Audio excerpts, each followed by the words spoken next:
Bab 731, Perbuatan Baik. Kiki Syahnarki tidak begitu setuju dengan pilihan Aksawijaya. Menurutnya, Aksawijaya tidak terlalu mengenal dunia yang luas ini, dan dengan kepribadian yang dimilikinya, kemungkinan besar dia akan menghadapi banyak rintangan. Namun, dia juga tidak terlalu khawatir. Setelah banyak pengalaman di luar sana, Kiki Syahnarki percaya bahwa meskipun Aksawijaya menimbulkan masalah, dia akan dapat mengatasinya. Mereka telah bepergian bersama untuk beberapa waktu dan tidak merasa ada yang salah.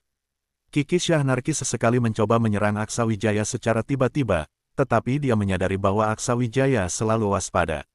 Itu bukan karena dia berjaga-jaga terhadap Kiki Syahnarki, melainkan karena naluri perlindungan dirinya sangat kuat.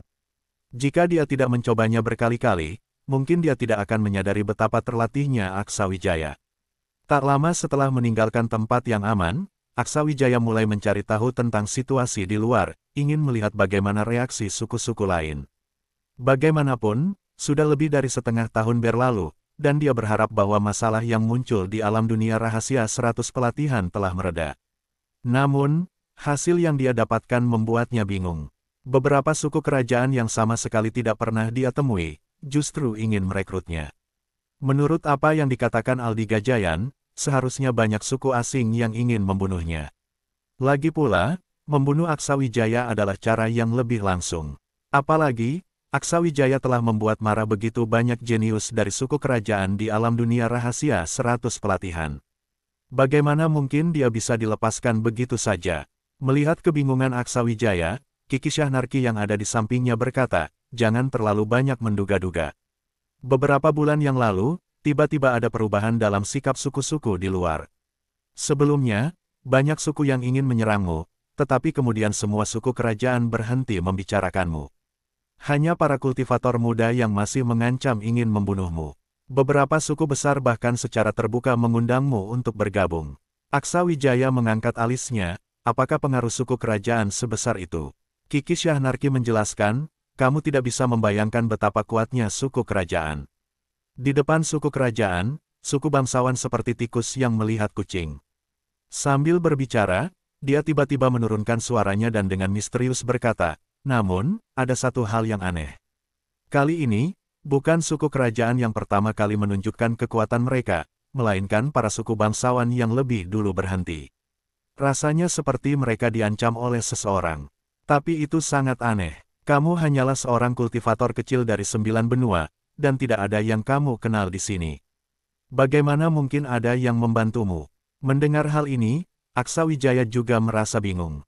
Dia sama sekali tidak bisa memahaminya. Namun, bagi Aksawijaya, ini adalah hal yang baik. Tidak peduli apapun alasannya, suatu hari nanti semuanya akan terungkap. Yang perlu dia lakukan adalah terus berkembang.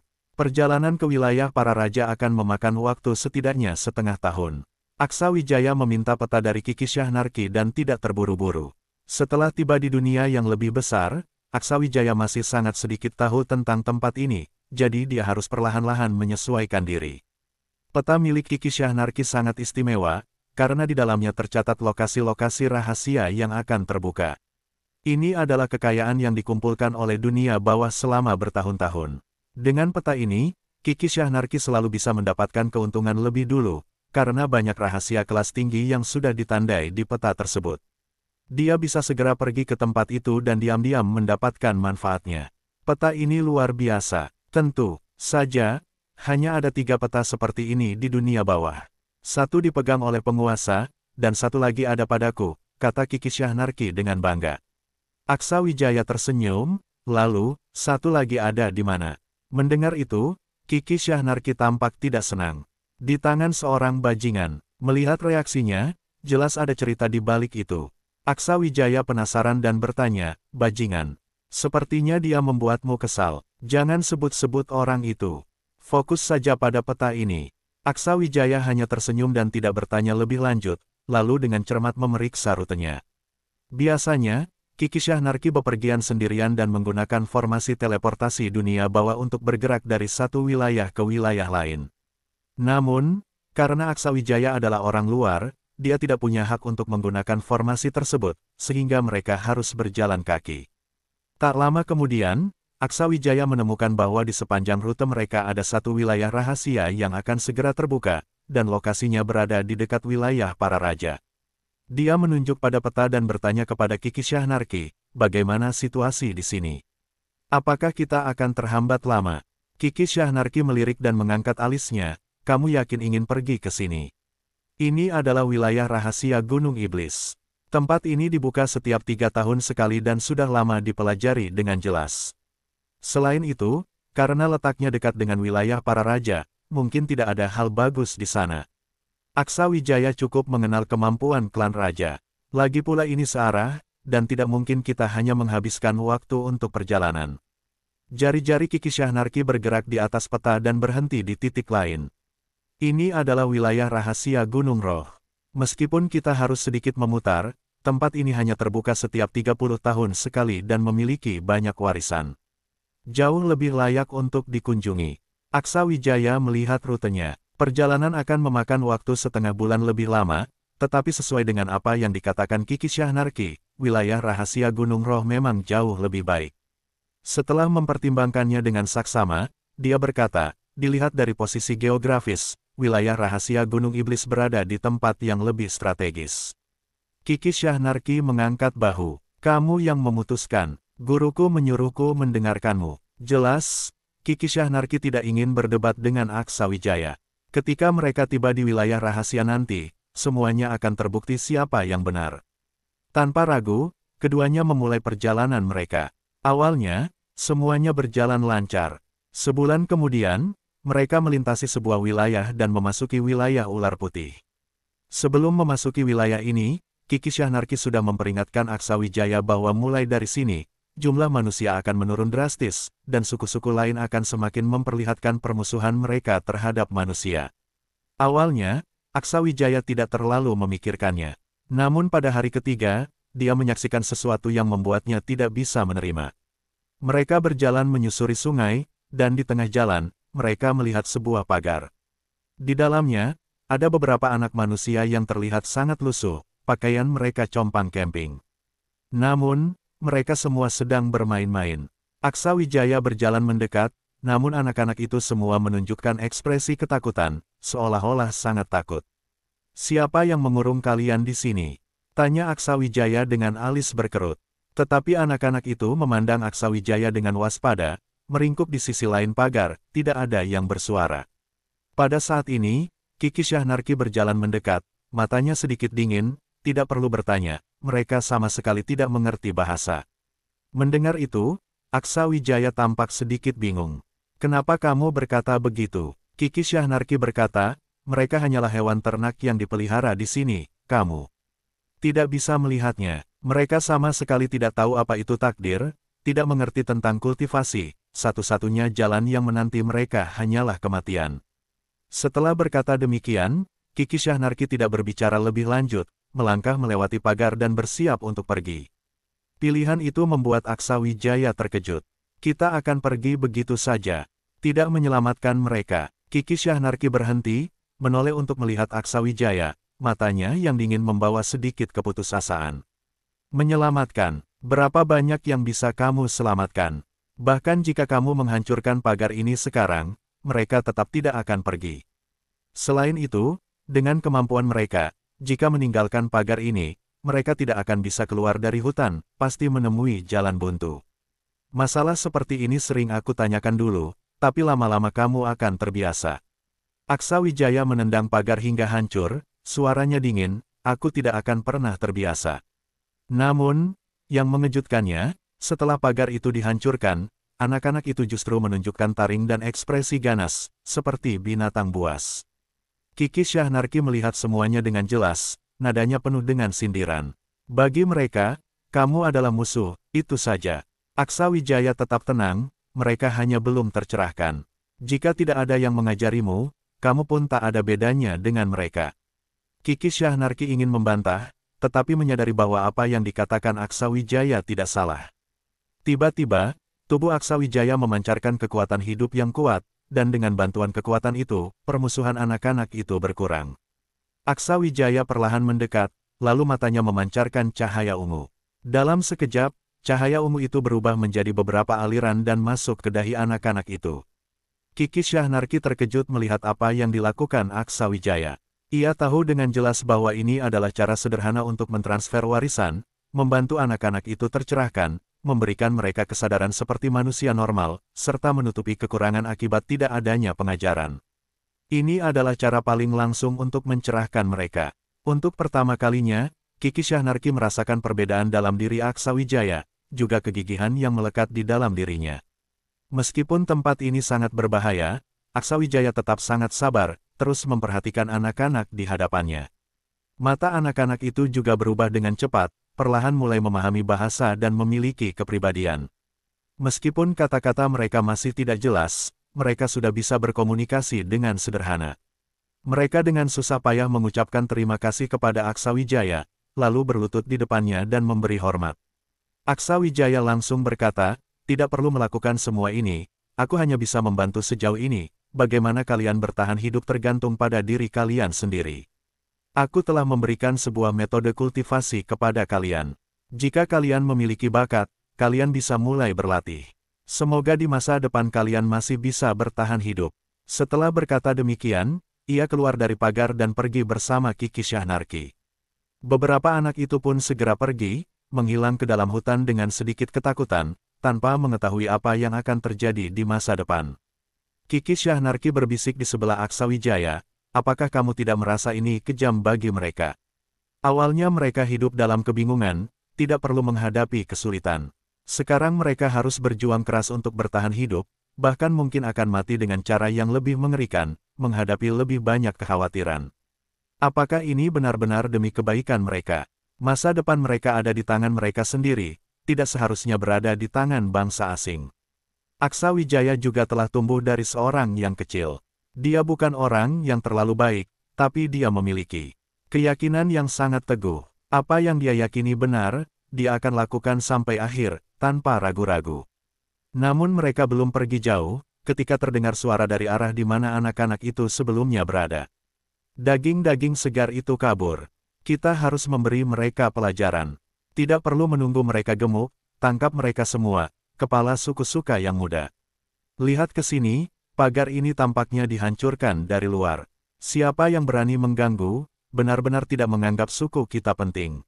Kemudian, suara tangisan anak-anak mulai terdengar dari dalam hutan, membuat wajah Aksawijaya semakin dingin. Dia tahu anak-anak itu mungkin tidak akan ada yang bisa tumbuh dewasa, tetapi melihat mereka mati dengan sia-sia seperti ini, sungguh membuatnya tak tega. Tanpa berpikir panjang, dia langsung berbalik dan berlari ke arah suara tangisan yang paling dekat. Kiki Syahnarki, yang biasanya suka mengejek, kali ini tidak berkata apa-apa, hanya mengikuti di belakang Aksawijaya, matanya berkilauan, membawa sedikit rasa kagum.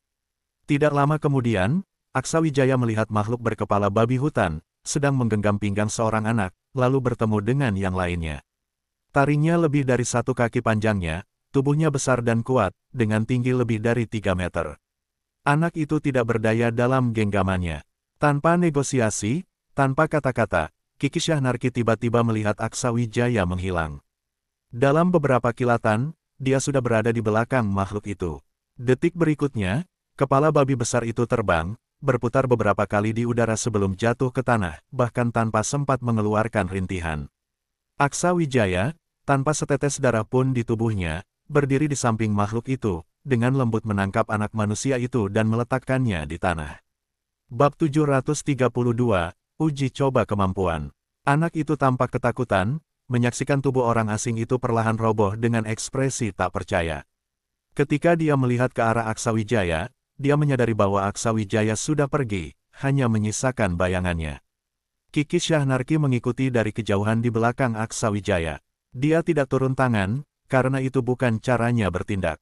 Namun, keahlian Aksawijaya yang cepat dan bersih benar-benar membuatnya terkejut, karena Aksawijaya tidak menunjukkan belas kasihan sedikitpun. Ketika dia mengejar, Aksawijaya sudah menjatuhkan 2 orang lagi. Kekuatan orang asing ini tidak terlalu hebat. Yang terkuat di antara mereka hanya berada di tingkat 8 alam perampasan jiwa. Kekuatan seperti itu tidak ada artinya di hadapan Aksawijaya, pertahanannya benar-benar tidak berguna dan sangat lemah. Swoosh! Cahaya merah melesat dari hutan ke langit, jelas itu adalah sinyal. Mereka berdua sudah ketahuan, dan bala bantuan dari kelompok ini akan tiba dalam waktu dekat.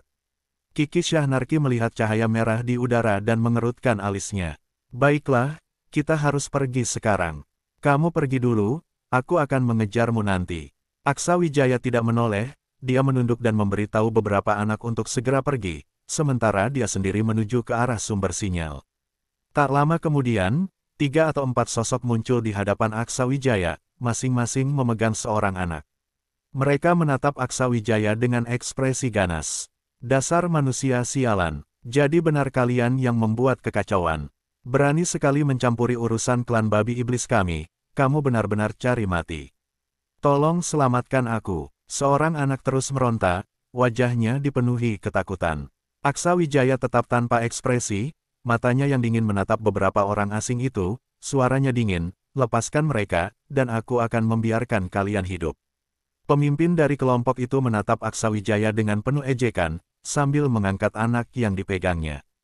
Dia menyeringai, bodoh, kamu pikir, siapa dirimu? Di telapak tangan Aksa Wijaya muncul sebuah pil obat, yang kemudian dihancurkannya, menggabungkan kekuatan spiritual menjadi sihir obat.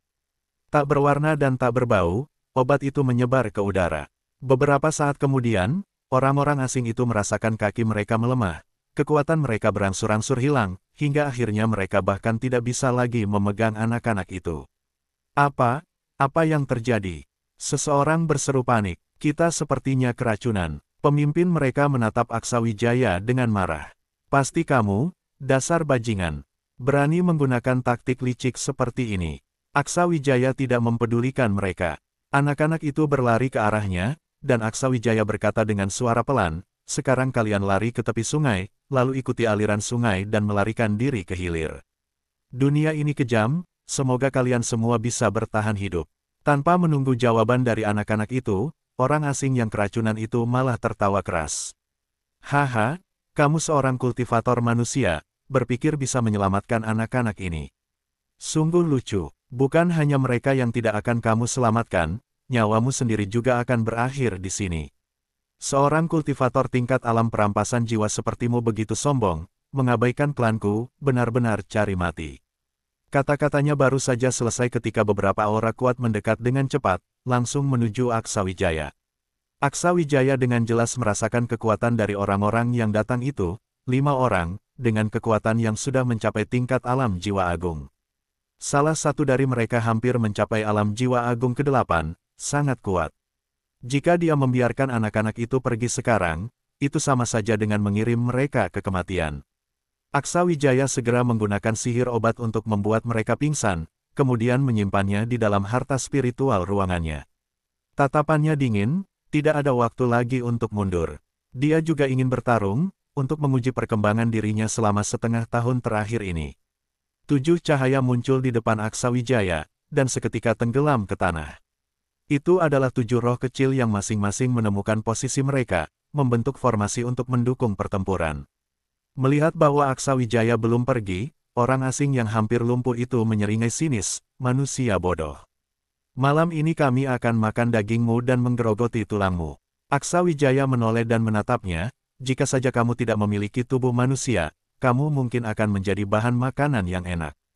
Sayang sekali, di kejauhan, di atas pohon, Kiki Syahnarki berdiri tenang di atas cabang, mengamati situasi di bawah.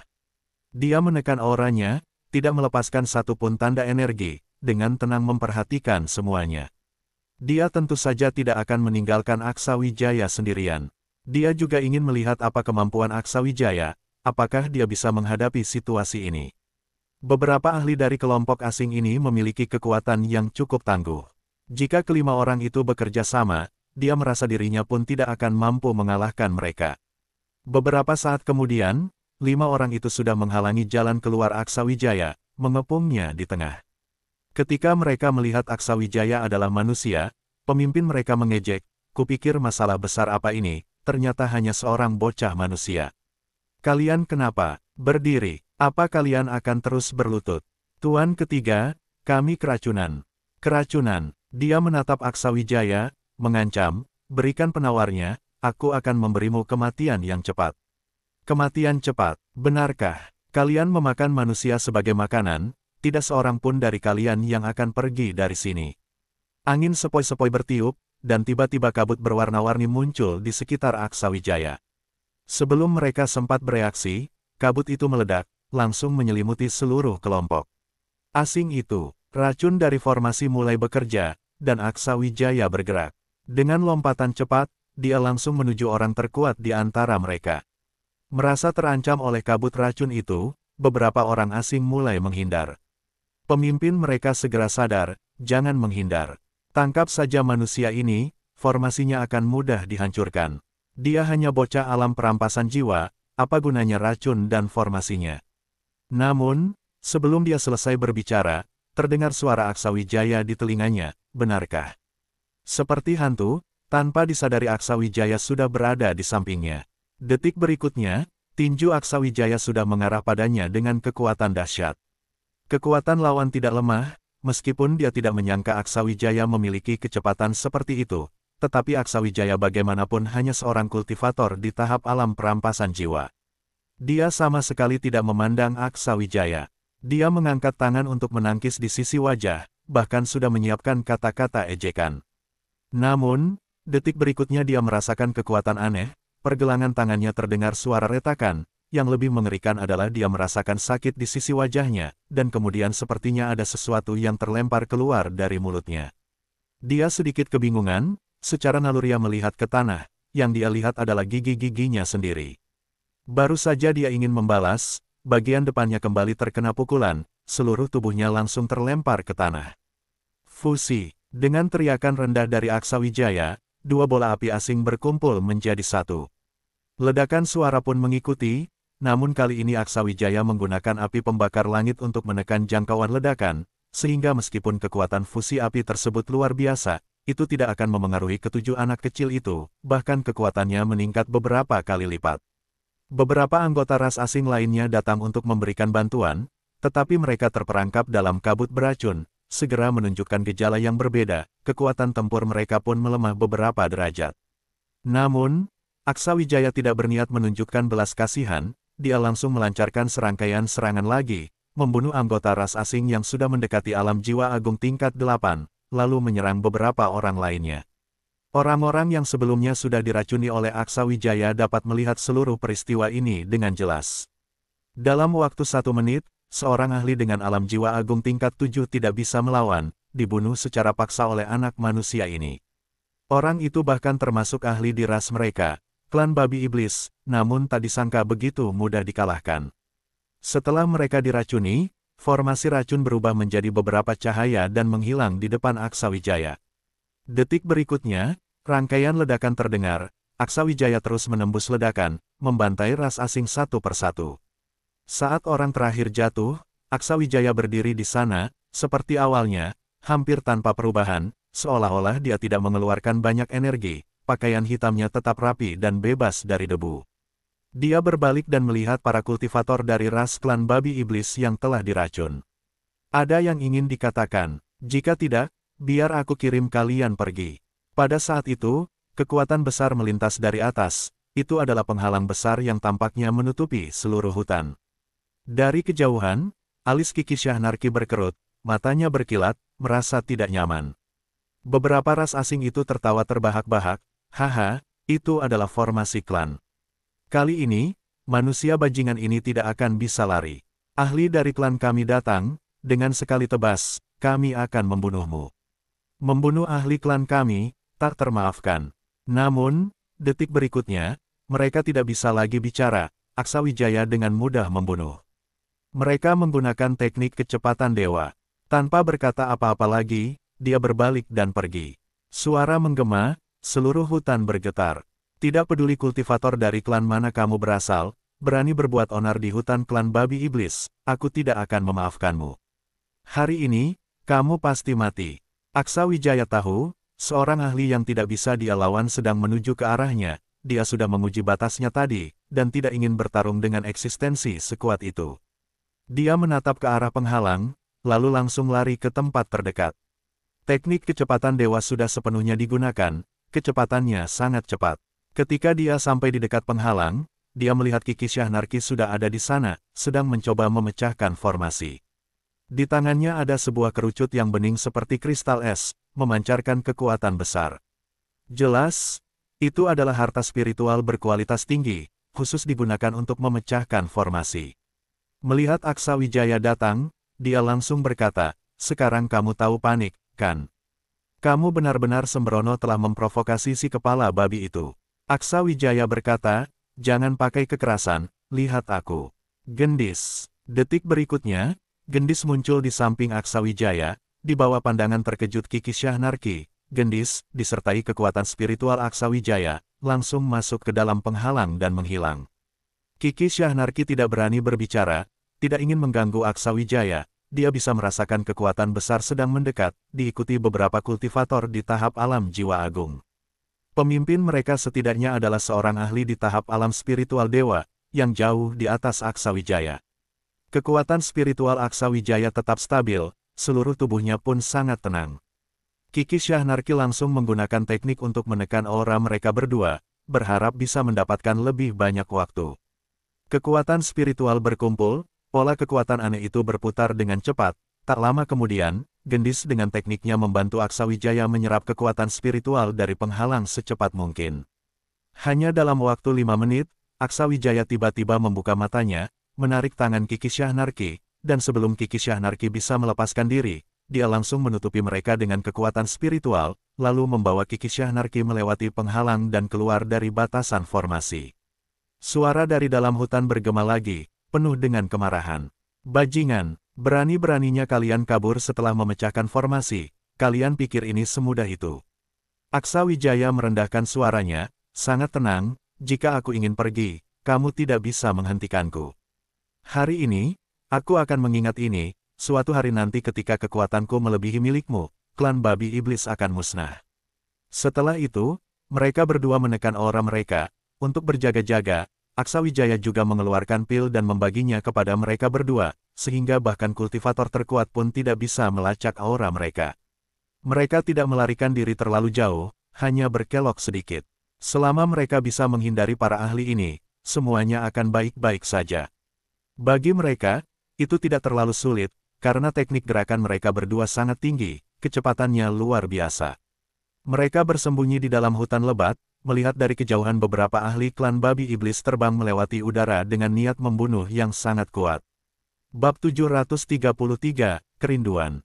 Kiki memberi isyarat kepada Aksa Wijaya dengan matanya, lalu berbalik dan pergi. Aksa Wijaya segera mengikutinya, dan keduanya pergi dengan diam-diam tanpa mengeluarkan suara. Selama setengah hari berikutnya, mereka terus menekan energi mereka. Selama masih berada di wilayah hutan babi iblis, mereka tidak berani lengah sedikitpun. Hingga mereka keluar dari hutan, barulah keduanya menemukan tempat yang aman untuk berhenti. Kiki memandang Aksa Wijaya dengan alis berkerut, lalu berkata, "Baru sekarang kamu khawatir. Kamu harus paham, tempat ini tidak menyambut manusia. Jangan bertindak sembarangan." Aksa Wijaya meliriknya dan menggelengkan kepala. "Aku tidak khawatir soal itu. Aku bisa menghancurkan formasi, dan aku juga memiliki jimat teleportasi besar. Aku tidak takut kabur. Yang aku khawatirkan adalah kedua anak yang kita selamatkan di awal." Kiki tidak berkata apa-apa, hanya melambaikan tangannya. Segera, dua sosok muncul di depan Aksa Wijaya, yang ternyata adalah kedua anak yang dia selamatkan di awal, dan menyuruh mereka pergi secepatnya.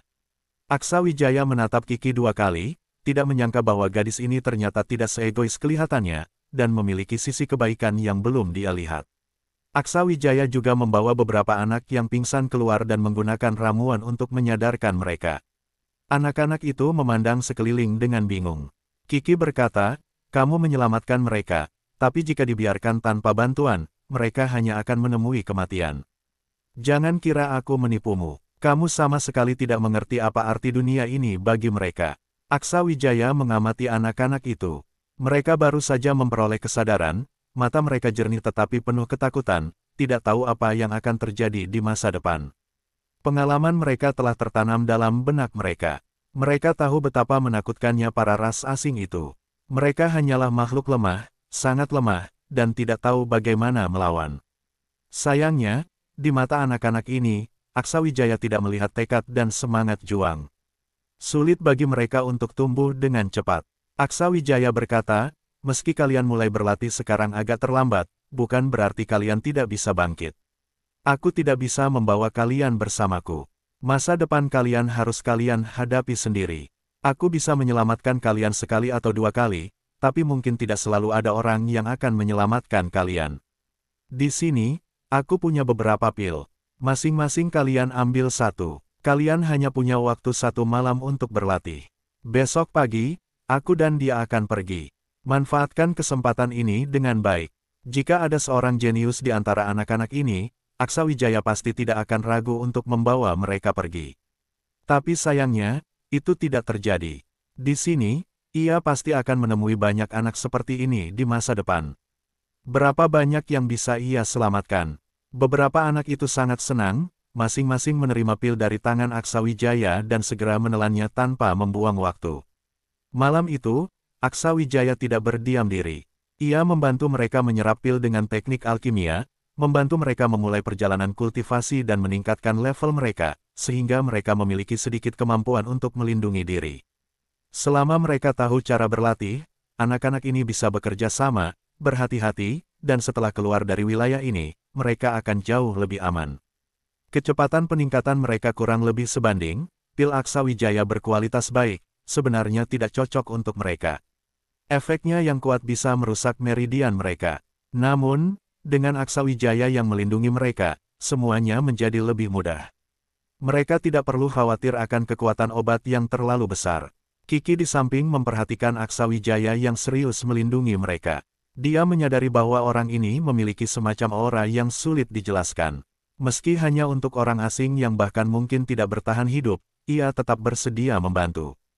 Tidak tahu apakah harus menyebutnya baik hati atau bodoh. Namun, orang seperti ini sangat langka di dunia yang luas ini.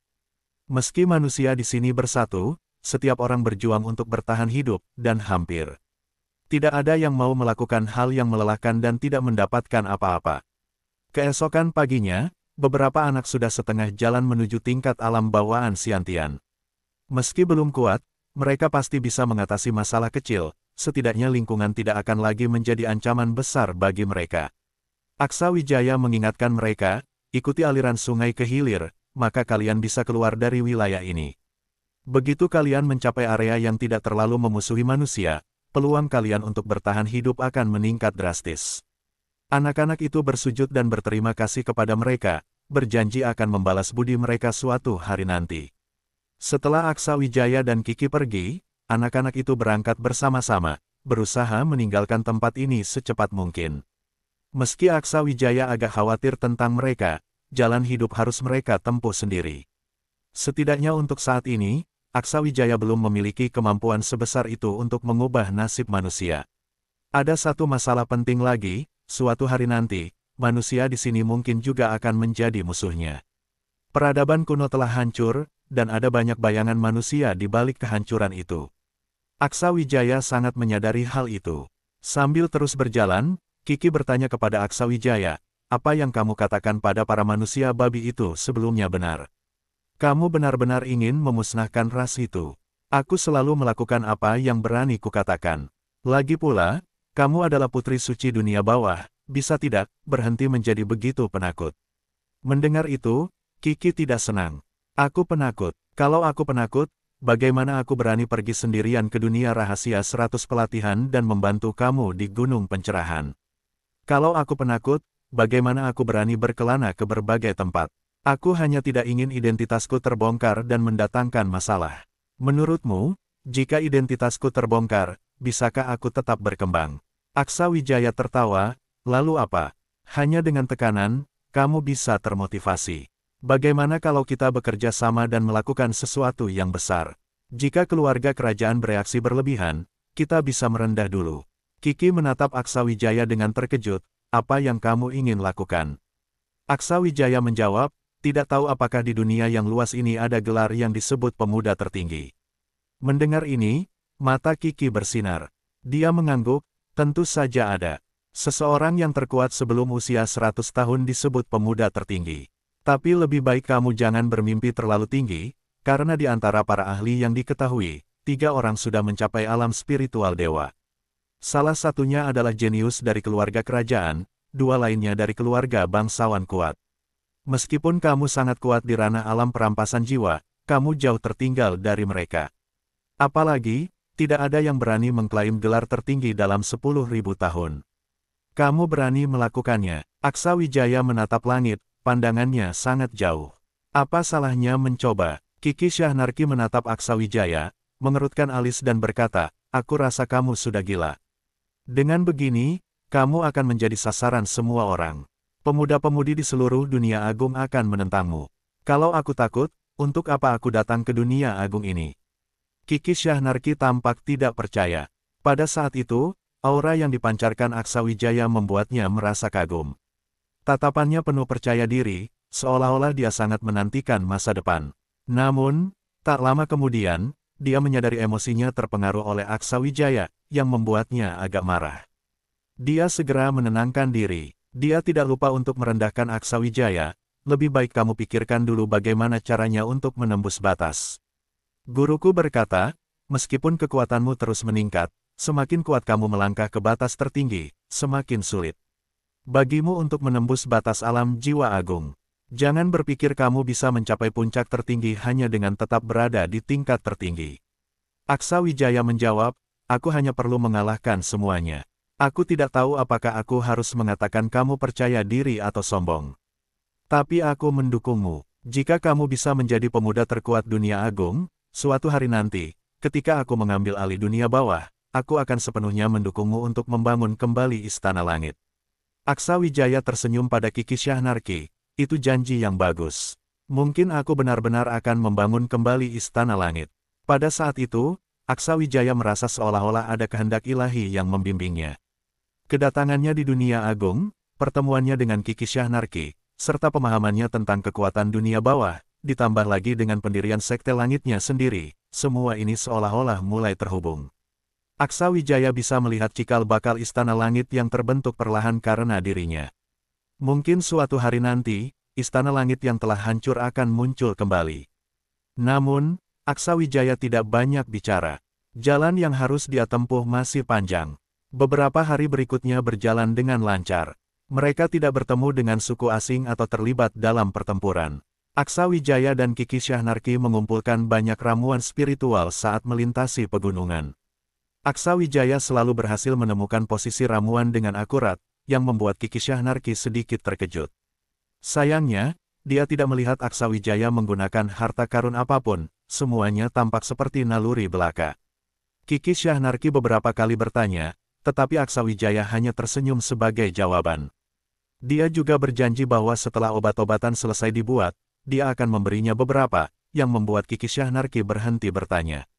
Saat melanjutkan perjalanan, mereka perlahan mulai mengobrol. Kamu tahu tentang invasi suku asing ke 9 benua? Kiki Syahnarki mengangguk, tentu saja aku tahu. Semua catatan sejarah itu tertulis di buku-buku dunia bawah. Setelah Istana Langit hancur, 9 benua telah 3 kali dihancurkan oleh berbagai suku, sangat tragis. Meskipun dunia bawah selalu berusaha mencegahnya, pada akhirnya tidak banyak yang bisa diubah. Saat invasi terakhir, para ahli dunia bawah membantai musuh di dunia agung namun tetap tidak bisa menghentikannya. Sepertinya suku-suku itu sedang mencari sesuatu di 9 benua, jika tidak, mereka tidak akan perlu berulang kali menyerang. Aksa Wijaya pernah mendengar dugaan seperti ini. Apa yang bisa ada di dunia 9 benua yang begitu diinginkan oleh para suku itu? Dia benar-benar tidak bisa memikirkannya. Di mana buku-buku itu berada? Apakah aku bisa melihatnya? Kiki Syahnarki menggelengkan kepala, melihatnya tidak masalah, tapi buku itu tidak ada padaku. Itu ada di markas besar dunia bawah. Jika ada kesempatan, aku akan membantumu mengambilnya dari sana. Terima kasih sebelumnya. Kiki Syahnarki tersenyum, asalkan kamu bukan musuhku, membantumu bukan masalah. Kita sebentar lagi akan sampai di kota Rusa Putih. Kita bisa beristirahat di sana. Aksa Wijaya tampak terkejut dan bertanya, kota Rusa Putih. Masih ada kota di sini? Tentu saja ada. Tidak semua suku asing hidup di dalam kelompok mereka sendiri. Selain suku-suku itu, dunia agung masih memiliki banyak kekuatan lainnya. Beberapa kekuatan merekrut talenta dari berbagai suku, membentuk kekuatan yang cukup besar. Di beberapa kota, terdapat beberapa suku yang hidup berdampingan. Mereka tidak menolak orang luar, selama kamu punya uang, kamu bisa beristirahat di kota. Sejak masuk ke dunia agung, Aksawijaya belum punya waktu untuk mempelajari situasi di sana dengan lebih rinci.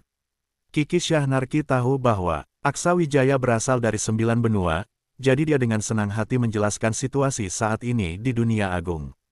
Kota Rusa Putih dibangun bersama oleh beberapa suku, dan kekuatan gabungannya tidak kalah dengan kerajaan bangsawan biasa. Di dalam kota terdapat penginapan, kedai, serikat dagang, dan lain-lain, semuanya lengkap. Selama waktu ini, mereka terus-menerus berada di alam liar untuk berlatih, jadi sudah saatnya mereka beristirahat sejenak, makan dengan baik, dan memulihkan diri. Kiki Syahnarki berjalan di depan dengan memegang peta. Aksawijaya menyadari bahwa dia cukup familiar dengan tempat ini. Tanpa banyak melihat peta, Kiki Syahnarki berhasil membawa Aksawijaya menuju kota Rusa Putih. Sekitar 1 jam kemudian, sebuah tanah lapang terbuka muncul di hadapan mereka. Saat melihat ke kejauhan, mereka bisa melihat sangat jauh. Sebuah kota yang tidak lebih kecil dari ibu kota dinasti Nusantara muncul di pandangan Aksawijaya, dengan 8 gerbang kota terbuka, menyambut pedagang dari segala penjuru. Sungguh pemandangan yang meriah. Bab 734, Klan Rambut Ungu. Sesampainya di luar kota Rusa Putih, Aksawijaya tidak bisa tidak merasa kagum dengan banyaknya jumlah ras di dunia besar ini. Di luar kota, lalu lalang pedagang dari berbagai ras dengan penampilan yang unik. Beberapa berjalan berkelompok, dengan tinggi badan yang sangat bervariasi. Kota Rusa Putih ini sangat megah, kadang terlihat beberapa manusia keluar masuk, dan kekuatan mereka cukup bagus. Kalau tidak, akan sulit untuk bertahan di wilayah ini. Namun, karena kota Rusa Putih ini dihuni oleh berbagai pendatang, kehadiran Aksawijaya dan temannya di sini tidak menarik perhatian. Aksawijaya melihat Kiki Syahnarki melangkah dengan cepat ke dalam kota tanpa ragu, dan dia bertanya, "Kamu pernah ke sini?" Kiki Syahnarki mengangguk, "Tentu saja, dunia bawah punya pos rahasia di sini. Ikuti aku." Aksawijaya mengikuti Kiki Syahnarki masuk ke dalam kota Rusa Putih. Pintu kota tingginya lebih dari 20 meter, dan di sekitarnya banyak penjaga yang terlihat bersemangat, tinggi dan gagah. Aksawijaya merasakan aura mereka sejenak, dan bahkan yang terlemah telah mencapai tingkat alam perampasan jiwa. Kekuatan para kultivator di dunia besar ini memang jauh lebih kuat dibandingkan dengan dunia 9 benua saat ini. Meskipun kultivator di tingkat alam jiwa agung di sini tidak bisa dianggap lemah, mereka tidak langka. Para pengelola penjaga di sini semuanya telah mencapai tingkat itu. Selain itu, para pedagang yang lalu lalang banyak yang adalah ahli, meskipun ahli di tingkat alam spiritual dewa masih jarang terlihat. Setidaknya di sekitar gerbang ini, belum ada yang mencapai tingkat tersebut. Setelah memasuki kota Rusa Putih, Aksawijaya menyadari bahwa kota ini tidak jauh berbeda dengan kota manusia. Berbagai toko tersedia di mana-mana. Saat melewati sebuah perkumpulan dagang, Aksawijaya berhenti. Bagian bab teknik alkimia terus mengirim sinyal kepadanya bahwa ada harta di sini. Kiki Syahnarki menoleh ke arah Aksawijaya dan mengangkat alis, "Kenapa tidak jalan lagi?" Aksawijaya tidak menjawab, ia langsung berbalik dan masuk ke dalam perkumpulan dagang itu. Kiki Syahnarki buru-buru berseru, "Tunggu. Jangan masuk." Sayangnya, sebelum dia selesai berbicara, Aksawijaya sudah masuk ke dalam. Kiki Syahnarki melihat pelang perkumpulan dagang itu dan akhirnya menggigit bibirnya sebelum mengikuti. Aksawijaya berjalan di depan dan mendapati tempat itu sangat ramai. Banyak kultivator sedang berdagang, sementara beberapa lainnya memilih barang. Namun, dia juga menyadari ada beberapa tatapan tidak bersahabat yang tertuju padanya. Kiki Syahnarki mendekatinya dari belakang dan berkata dengan suara rendah, "Kamu benar-benar tidak tahu aturan. Aku sudah memanggilmu. Kenapa tidak berhenti? Kamu tahu ini tempat apa? Berani sekali masuk sembarangan." Meskipun mendengar nada sedikit menyalahkan dari Kiki Syahnarki, Aksawijaya tidak peduli. Bagaimanapun, barang yang membuat bab teknik alkimia bereaksi pasti bukan benda biasa. Jika dia melewatkannya, tidak tahu kapan akan bertemu lagi. Takut, Aksawijaya tersenyum memandang Kiki Syahnarki. Ucapan itu membuat Kiki Syahnarki tertantang, "Aku takut. Kamu ini selalu bikin masalah. Lain kali, bisakah tanya dulu sebelum bertindak?" Aksawijaya mengangkat bahu, "Sebelum berangkat, aku sudah bilang kamu harus dengarkan aku." Setelah itu, Aksawijaya tidak lagi memedulikan Kiki Syahnarki. Namun, dia tetap waspada terhadap beberapa tatapan yang mengawasinya. Meskipun tidak bersahabat, mereka tidak bertindak lebih jauh. Lagi pula, perkumpulan dagang adalah tempat yang mengutamakan kepentingan bisnis. Namun, yang tidak terduga bagi Aksawijaya adalah bahwa para petugas dan pengelola di balik meja ternyata adalah kultivator manusia. Meskipun tingkat kekuatan mereka tidak tinggi, mereka melayani para non-manusia tanpa rasa takut. Melihat Aksawijaya yang bingung, Kiki Syahnarki menjelaskan dengan suara rendah, manusia itu cerdas, lebih pandai dalam bisnis, dan cepat tanggap. Mereka juga lebih teliti dan cermat dalam bekerja. Oleh karena itu, banyak perkumpulan dagang merekrut kultivator manusia untuk membantu. Meskipun manusia memiliki kedudukan rendah di dunia besar ini, jika mereka bisa bergabung dengan perkumpulan dagang, status mereka akan meningkat. Bagaimanapun, perkumpulan dagang ini memiliki reputasi, dan para kultivator umumnya tidak berani menyinggung mereka. Tanpa berkata lagi, Aksawijaya langsung berjalan ke arah tempat harta yang dirasakan oleh bab teknik alkimia. Banyak tatapan non-manusia mengarah padanya, karena jarang sekali ada manusia yang menjadi pelanggan di perkumpulan dagang ini. Alasannya sederhana, pemilik tempat ini tidak ramah terhadap manusia. Namun, Aksawijaya tidak mengetahui hal tersebut dan tidak terlalu memikirkannya.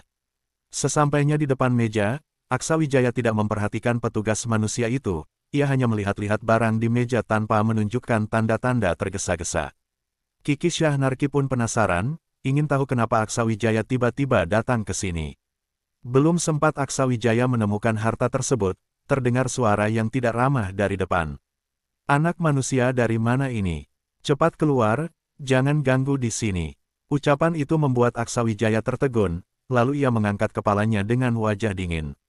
Orang yang berbicara ternyata adalah pengelola manusia, dengan tatapan penuh kebencian. Benar-benar budak yang baik, pergi jauh-jauh dariku." Aura kuat meledak dari tubuh Aksawijaya, membuat pengelola itu mundur beberapa langkah dengan wajah terkejut. Jelas ia tidak menyangka Aksawijaya begitu kuat. "Kamu," pengelola itu ingin berkata sesuatu, tetapi saat melihat tatapan pembunuh Aksawijaya, ia terdiam dan menelan kembali kata-katanya. Aksawijaya tidak memedulikannya lagi, ia terus melihat barang di meja dan akhirnya pandangannya tertuju pada sebuah batu kecil di sudut. Batu itu tampak biasa saja, dengan sedikit kekuatan spiritual, dan tidak memiliki ciri yang mencolok. Namun, setelah bagian bab teknik alkimia menyelimutinya, Aksawijaya merasa senang di dalam hati. Tidak disangka ini adalah esensi bumi.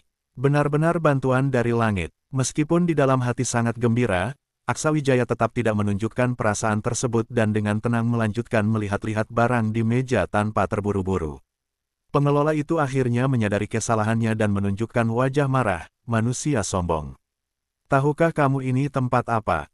Berani bertingkah di sini, tidak sopan. Dari saat aku masuk, kau terus memanggil manusia, terlalu terbiasa menjadi budak sampai-sampai tidak bisa mengangkat kepala lagi." Aksawijaya berbicara tanpa basa-basi, tanpa niat untuk mundur.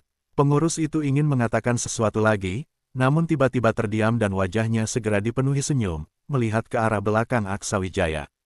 "Ah, Tuan Muda, biarkan saya yang mengurus masalah ini, tidak perlu merepotkan Anda. Orang ini memang pandai berbalik cepat, seperti membalik halaman buku." Kiki Syahnarki yang berdiri di samping Aksawijaya tetap diam. Tak kusangka seorang pengurus dari Asosiasi Dagang Klan Rambut Ungu bisa dimarahi oleh seorang manusia. Sungguh lucu. "Siapa yang membiarkan kalian masuk?" Yang berbicara adalah seorang pemuda.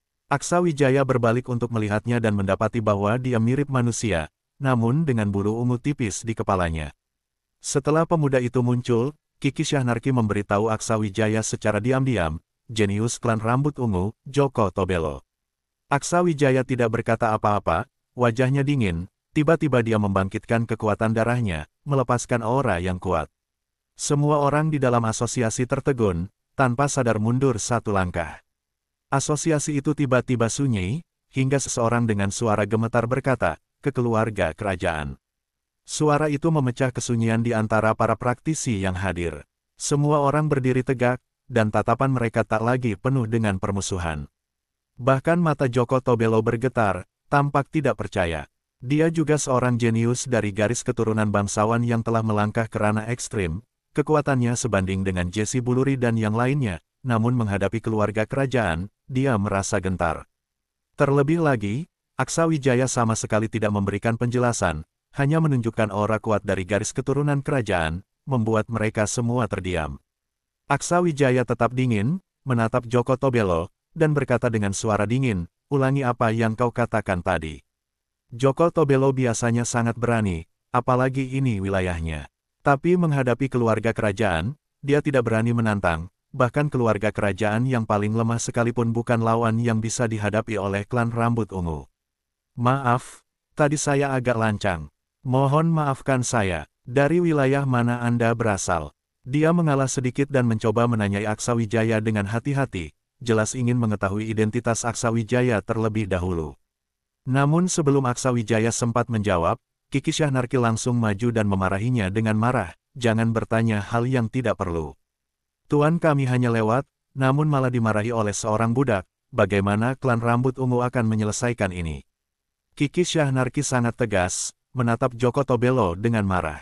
Karena Aksa Wijaya sudah menunjukkan kekuatan, dia tentu harus mendukungnya. Dalam situasi ini, semakin tegas Kiki Syahnarki, semakin sedikit orang yang akan curiga.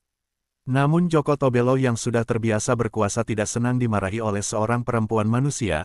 "Aku sedang berbicara dengan tuanmu, apa pantas seorang pelayan sepertimu ikut bicara?"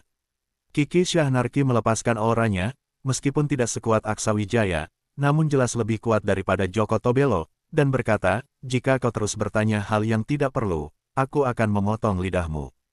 Hening, sekali lagi, suasana di sekitarnya menjadi sunyi. Tak ada yang menyangka bahwa dua orang yang tampak seperti manusia ini begitu tegas. Semua orang ingin tahu identitas mereka, namun tak ada yang berani bertanya, termasuk Joko Tobelo. Joko Tobelo sangat marah, tapi dia tidak berani menyinggung kedua orang di hadapannya. Akhirnya, dia melampiaskan kemarahannya pada pengurus yang ada. Dia menatap Kiki Syahnarki, lalu menunjuk ke arah pengurus itu, dan berkata, "Bawa keluar dan eksekusi." Begitu mendengar ini, pengurus itu segera berlutut, "Tuan muda, ampunilah saya. Saya setia, tolong ampunilah saya." Setelah itu, dia cepat-cepat keluar dari belakang meja dan berlutut di depan Aksa Wijaya, terus-menerus memohon, "Tuan, ampunilah saya. Saya benar-benar tidak tahu." Aksa Wijaya sangat jijik padanya, sama sekali tidak peduli. Jika bukan karena takut menimbulkan masalah dan tidak bisa mendapatkan item yang dia cari, dia sudah lama membunuh orang bodoh ini. Pengurus itu akhirnya dibawa keluar dari asosiasi dagang, tapi Aksa Wijaya tidak peduli dengan nasibnya. Aksa Wijaya tidak berkata banyak lagi, dia berbalik dan terus melihat barang-barang di dalam kotak pajangan. Joko Tobelo melihat sikapnya, merasa bahwa dia telah kehilangan cukup muka hari ini, dan tidak ingin tinggal lebih lama lagi. Dia berkata, "Pelayan, apapun yang tuan muda ini pilih, hitung semua di kasbon saya." Setelah itu, dia pergi bersama orang-orangnya. Saat sampai di pintu, dia mengatakan sesuatu kepada para penjaga. Seorang wanita manusia datang menghampiri Aksa Wijaya, tampak sangat hati-hati agar tidak menyinggung perasaannya. Aksa Wijaya tidak berbasa-basi dan langsung menunjuk beberapa barang, termasuk item yang dia incar, lalu langsung memasukkannya ke dalam tasnya. Aksa Wijaya berbalik dan melihat sekeliling. Semua orang menghindari tatapannya. Beberapa ahli dari asosiasi dagang klan rambut ungu diam-diam mengawasi, tapi tidak ada yang berani berkata apa-apa. Sambil berjalan keluar, Aksa Wijaya bertanya kepada Kiki Syahnarki, "Apakah ada asosiasi dagang lain di kota Rusa Putih? Kita akan melihat-lihat di tempat lain." Mendengar ini, para praktisi mulai berbisik-bisik, jelas menganggap Aksa Wijaya sebagai anggota keluarga kerajaan yang sengaja mencari masalah. Siapapun yang tidak hati-hati pasti akan sial, dan asosiasi dagang klan rambut ungu mungkin yang pertama terkena dampaknya. Berita ini pasti akan segera menyebar, dan tidak tahu berapa banyak keributan yang akan terjadi setelahnya. Meski Aksa Wijaya dan Kiki Syahnarki berbicara seperti itu, sebenarnya mereka berkomunikasi secara diam-diam melalui teknik telepati. "Aksa Wijaya, kau benar-benar berani berpura-pura menjadi anggota keluarga kerajaan. Aku hanya melepaskan kekuatan darahku, mereka sendiri yang menduga identitasnya. Apa hubungannya denganku? Tapi aktingmu cukup bagus." Kiki Syahnarki mendengus, "Berhenti omong kosong, cepat pergi. Kalau ketahuan, kita akan dalam masalah besar." Bab 735, Esensi Bumi. Setelah kedua orang itu meninggalkan serikat dagang, seorang ahli dari serikat diam-diam melihat ke arah mereka dan kemudian dengan tenang pergi. Aksa Wijaya dan Kiki Syahnarki berjalan di sepanjang jalan, tetapi kesadaran spiritual mereka sudah mencakup area yang luas. Ada seseorang yang mengikuti kita, tampaknya klan rambut ungu benar-benar ingin mengetahui identitas kita, kata Aksa Wijaya. Aneh sekali kalau mereka begitu saja membiarkan kita pergi. Apakah kita masih akan pergi ke tempat yang kau sebutkan? Kiki Syahnarki mengangguk, jangan khawatir, tempat itu aman. Tapi tetap saja, selama kita di kota Rusa Putih, masalah akan terus muncul. Aku tidak mengerti kenapa kamu nekat pergi ke serikat dagang itu. Aksa Wijaya tersenyum misterius, nanti aku akan menunjukkan sesuatu yang bagus padamu. Melihat sikapnya, Kiki Syahnarki tidak lagi berbicara banyak. Dia membawa Aksa Wijaya ke basis bawah tanah milik dunia bawah di kota itu, sama sekali tidak peduli ada ahli klan rambut ungu yang mengikuti mereka. Kota Rusa Putih sangat besar, mereka berputar-putar selama setengah jam sebelum Kiki Syahnarki membawa Aksa Wijaya masuk ke sebuah kedai. Kedai itu tampak biasa saja, tak berbeda dengan kedai lainnya. Namun, pelayan di kedai itu segera memberikan isyarat kepada pemilik ketika melihat Kiki Syahnarki, kemudian dia melayani keduanya dengan baik. Pelayan itu adalah anggota ras asing yang terlihat seperti ras rubah. Ia menempatkan Aksa Wijaya dan Kiki Syahnarki di sudut yang sepi, memastikan tidak ada yang mengganggu mereka, dan segera menyajikan makanan dan minuman terbaik. Karena Kiki Syahnarki yang memilih tempat ini, Aksa Wijaya merasa tenang dan menikmati makanannya dengan suasana hati yang baik. Kiki Syahnarki, di sisi lain, makan sedikit lalu meletakkan sumpitnya. Dia mengerutkan kening dan berkata kepada Aksa Wijaya, makan makanan seperti ini hanya akan menghabiskan energi spiritual untuk mencernanya, apa gunanya? Aksa Wijaya tertawa sambil memakan sepotong daging, ini namanya menikmati hidup, kamu tidak akan mengerti. Kiki Syahnarki tampaknya tidak tertarik untuk makan, matanya sesekali melirik ke arah seorang ahli klan rambut ungu yang bersembunyi di kejauhan. Sementara Aksa Wijaya dengan senang hati terus makan, dia mengingatkan Kiki Syahnarki, jangan hanya melihat yang satu itu, sekarang ada 4 ahli yang mengawasi kita, termasuk satu praktisi tahap alam spiritual dewa yang ada di penginapan di seberang. Dalam hal kesadaran spiritual, Aksa Wijaya tampaknya jauh lebih unggul daripada Kiki Syahnarki. Kiki Syahnarki tertegun, dia tidak menyangka Aksa Wijaya yang tampak santai sebenarnya lebih waspada dan memperhatikan dengan sangat teliti. Nampaknya banyak orang yang mengincar kita kali ini. Selesai berbicara, Kiki Syahnarki mulai mengamati Aksa Wijaya dari atas ke bawah. Aksa Wijaya tersenyum, apa yang kamu rencanakan sekarang? Kalau kamu bisa menyamar, akan lebih baik. Menyamar sebagai anggota ras lain mungkin akan mengurangi masalah kita. Aksa Wijaya tertawa, tidak perlu, aku tidak berniat memanfaatkan status bangsawan untuk menipu orang. Jika bukan karena benda berharga ini, aku malas berurusan dengan mereka. Ini wilayahmu, bagaimana kita akan menghilangkan pengawasan mereka? Tidak perlu kabur, lihat saja nanti. Setelah berkata demikian, Kiki Syahnarki memanggil pelayan. Pelayan itu mendekati mereka dengan biasa sambil berbicara dan membersihkan meja. Namun, pada detik berikutnya, Aksa Wijaya merasakan perubahan aneh di sekitarnya. Lalu terdengar suara gendis, Tuan, kita sekarang terjebak dalam formasi. Ini adalah formasi yang menyembunyikan aura, tidak terlalu kuat dan bisa dipecahkan dari dalam. Tenang saja, Aksa Wijaya mengingatkan gendis. Sekejap kemudian, Aksa Wijaya merasakan auranya diserap oleh kekuatan aneh, lalu muncul seseorang yang memiliki aura yang sama dengannya. Hal yang sama juga terjadi pada Kiki Syahnarki. Kedua sosok itu bangkit, keluar dari formasi, dan meninggalkan kedai. Kiki Syahnarki melihat Aksa Wijaya yang terkejut, lalu tersenyum, bagaimana? Kaget, ini salah satu formasi paling andalan dari dunia bawah. Kedua tubuh spiritual itu akan terus bergerak hingga mereka menghilang di hutan luar kota. Karena terbuat dari aura kita, selama tidak ada yang mendekat, tak seorang pun akan tahu mereka hanya tubuh spiritual. Saat itu, meja di dekat mereka bergerak, dan lantai membuka ke sebuah lorong bawah tanah yang disembunyikan oleh formasi, membuat situasi di luar tidak terlihat. Kiki Syahnarki bangkit dan masuk ke dalam lorong, diikuti oleh Aksa Wijaya. Pelayan tersebut kemudian menutup lorong dan mengembalikan segalanya seperti semula. Para ahli yang mengikuti mereka, terus mengejar tubuh spiritual itu, tanpa menyadari bahwa Aksawijaya dan Kiki Syahnarki sudah menyusup ke bawah tanah.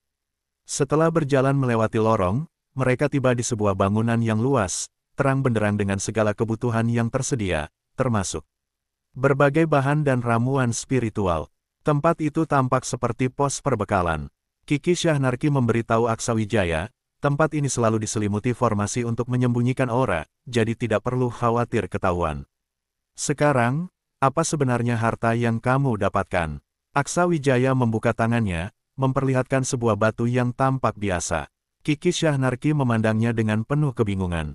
Dia melihat semua benda yang diambil Aksawijaya sebelumnya, dan yang paling tidak menarik adalah batu di hadapannya. Jika Aksawijaya mengklaim bahwa batu ini adalah harta, dia pasti tidak akan percaya. Kamu pasti sedang bercanda. Batu rusak ini bisa disebut harta. Aksawijaya tidak marah. Wajar kalau kamu tidak mengenalinya. Tidak banyak orang yang bisa. Bagi para praktisi, ini adalah barang yang sangat berharga, dan bagi diriku, ini adalah bahan utama yang paling kubutuhkan saat ini. Namanya adalah esensi bumi. Jika bukan karena teknik alkimia, Aksawijaya mungkin juga akan kesulitan untuk membedakan bahwa di dalam batu ini terkandung esensi bumi. Bagaimanapun, sebelum benda ini muncul di dunia, tidak ada sedikit pun jejak energinya yang akan terungkap. Namun, batu yang melahirkan esensi bumi ini sangat keras, setara dengan bahan terkuat untuk alat pengolah. Inilah alasan mengapa batu ini muncul di etalase Serikat Dagang. Mendengar kata esensi bumi, mata Kiki Syahnarki melebar, sulit baginya untuk mempercayainya. Esensi bumi, kamu yakin? Aksawijaya tidak menjelaskan, dia langsung memanggil api merah untuk membakar batu itu. Hawa panas membuat suhu di sekitar naik, tetapi Kiki Syahnarki dengan penuh harap menatap batu di tangan Aksawijaya. Tidak lama kemudian, batu itu mulai berubah warna dan perlahan berubah menjadi kristal. Di dalam kristal itu, terlihat cairan emas, meskipun tidak bisa merasakan auranya, bentuk cairan itu sepenuhnya mirip dengan esensi bumi yang legendaris. Dia pernah membaca deskripsi tentang esensi bumi dalam sebuah buku kuno. Aksawijaya tidak melanjutkan prosesnya, dia menarik kembali api merah dan dengan senang hati memainkan batu itu. Saat suhu turun, batu itu perlahan kembali ke bentuk aslinya, menjadi tampak tidak mencolok lagi. Di sampingnya, Kiki Syahnarki menunjukkan ekspresi penuh kejutan, dan langsung berkata, Aksawijaya, katakan saja berapa harganya. Apapun yang kamu inginkan, aku akan memenuhinya. Berikan esensi bumi itu padaku. Aksawijaya tersenyum padanya tanpa berkata apa-apa. Kiki Syahnarki merasa sedikit tidak nyaman dan buru-buru berkata, aku tidak akan menyerahkan diriku, jangan berpikir macam-macam. Aksawijaya menyimpan esensi bumi itu dan tersenyum ringan, aku belum seputus asa itu. Esensi bumi ini sangat penting bagiku. Aku membutuhkannya untuk membantuku dalam tahap terakhir saat aku melakukan terobosan nanti. Mendengar ini, Kiki Syahnarki langsung berkata, kamu juga akan menyimpannya untuk terobosan. Namun, menggunakannya secara langsung terlalu boros. Aku bisa meminta senior apoteker Zain untuk membuatkannya menjadi pil 9 nyawa. Nanti aku akan memberikanmu 1 pil, dan hasilnya pasti akan jauh lebih baik daripada jika kamu menggunakannya secara langsung. Senior apoteker Zain adalah apoteker tingkat raja, tingkat keberhasilannya sangat tinggi. Aksawijaya sedikit terkejut bahwa gadis ini tahu hal-hal seperti itu, dan berkata sambil tersenyum, apa gunanya seorang kultivator berbicara kepada apoteker sepertiku? Pil 9 nyawa memang bagus, tapi bukan yang terbaik. Pil 100 nyawa adalah obat suci terbaik untuk membantu terobosan ke tahap alam jiwa agung. Namun, orang yang tahu resep pil ini, mungkin sangat sedikit. Kiki Syahnarki memandang Aksawijaya dengan ragu, pil 100 nyawa. Itu adalah pil legendaris. Jangan bilang kamu tahu cara membuatnya. Benar, tentu saja aku tahu, dan aku juga bisa membuatnya. Jika ada pil kedua, aku akan memberimu 1, sebagai balas budi atas bantuanmu di dunia rahasia 100 pelatihan. Kiki Syahnarki berpura-pura terkejut, wah, aku pikir kamu sudah melupakan itu. Ternyata kamu masih ingat kamu berutang budi padaku. Tenang saja, aku, Aksawijaya, selalu membayar budi 10 kali lipat. Jika kamu tetap bersamaku, aku tidak akan membiarkanmu dirugikan. Kiki Syahnarki berkata, kalau begitu, aku tidak akan terburu-buru untuk terobosan. Aku akan menunggu pil 100 nyawamu. Kapan kamu akan mulai membuatnya? Aksa Wijaya berpikir sejenak lalu menjawab, tunggu sampai kita bertemu Endok Ayu.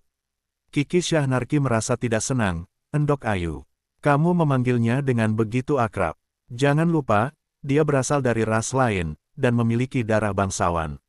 Fakta bahwa kamu bertemu dengannya di 9 benua menunjukkan bahwa dia juga ada saat invasi dulu. Berhati-hatilah, terlalu banyak berhubungan dengannya bisa menjadi masalah jika suatu saat nanti kamu harus bertarung dengannya. Ada beberapa hal yang sulit dijelaskan. Tenang saja, ini tidak akan menghalangi terobosanmu. Saat mereka sedang berbicara, di dinding tak jauh dari mereka muncul lapisan tirai air, dan segera gambar muncul di atasnya, menampilkan bagian depan pintu penginapan. Aksa Wijaya melihatnya dengan saksama, lalu menunjuk ke salah satu orang dan berkata, sepertinya ada yang sudah menyadari bahwa tubuh roh itu palsu, mereka akan segera kembali ke sini untuk menunggu kita muncul. Mereka benar-benar gigih. Kiki Syahnarki tertawa dan berkata, biar saja mereka menunggu di sana, kita bisa beristirahat di sini dulu, lalu baru berangkat lagi. Aksa Wijaya mengangguk, tidak menentang. Kiki Syahnarki pergi ke ruangan lain, entah apa yang akan dia lakukan, tetapi segera terdengar suara air. Jika Aksa Wijaya tidak salah, ruangan itu mungkin kamar mandi, jelas Kiki Syahnarki sedang mandi. Aksa Wijaya sebenarnya juga ingin berendam di air panas, tetapi dia tidak akan masuk sekarang. Sebaliknya, dia masuk ke harta gua langit untuk melihat situasi di kebun obat. Salam hormat, Tuan. Seorang wanita berpakaian jubah emas berjalan mendekati Aksa Wijaya dengan penuh hormat.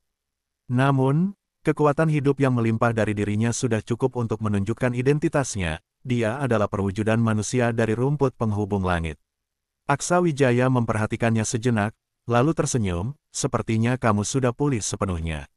Tapi jangan khawatir, kecuali dalam situasi darurat, aku tidak akan menggunakanmu sembarangan. Kamu berbeda dari akar spiritual lainnya, kamu bisa berkembang sendiri. Aku tahu potensimu tak terbatas, dan aku berharap suatu hari nanti kamu bisa menjadi lebih kuat. Saya mengerti. Pada saat ini, Sudi Panglasiang sedang memperhatikan tubuh rumput penghubung langit dengan mata berbinar. Melihat hal ini, Aksa Wijaya dengan kesal berkata, jika aku tahu kamu berani bertindak ceroboh, aku akan mengirimmu kembali ke tempat penyegelan itu. Sudi Panglasiang menjawab dengan kesal, seorang wanita anggun memang patut dikagumi. Aku hanya melihat 2 kali, tidak lebih dari itu. Aksa Wijaya berkata, sepertinya aku tidak bisa membiarkanmu menganggur. Bantu aku memelihara sesuatu. Jangan berhenti sampai aku memintamu berhenti. Sudi Panglasiang memandang Aksa Wijaya, jelas tidak mengerti maksudnya. Tuan muda, beri saja perintahnya, aku akan melakukannya. Aksa Wijaya mengeluarkan batu tempat esensi bumi lahir dan memberikannya kepada Sudi Panglasiang. Sudi Panglasiang hanya meliriknya, lalu matanya langsung berbinar, hampir tidak percaya. Ini esensi bumi. Dari mana kamu mendapatkannya? Bersambung ke bab 736. Terima kasih.